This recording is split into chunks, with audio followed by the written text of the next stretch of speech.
Liver enzyme mataas. So, umiinom. Yes. Tigilan. Mahilig sa prutas. Yes.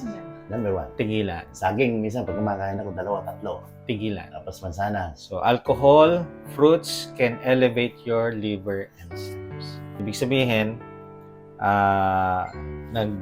gumagana sobra, nag-overwork yung atay mo.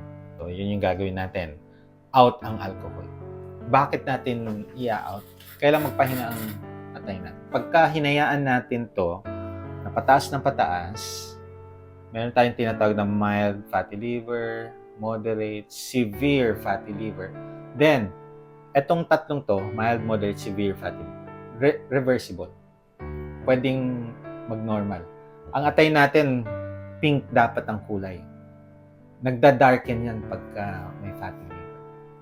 So, iiwasan natin yung liver cirrhosis. Ang liver cirrhosis, wala nang balikan. So, it's either liver transplant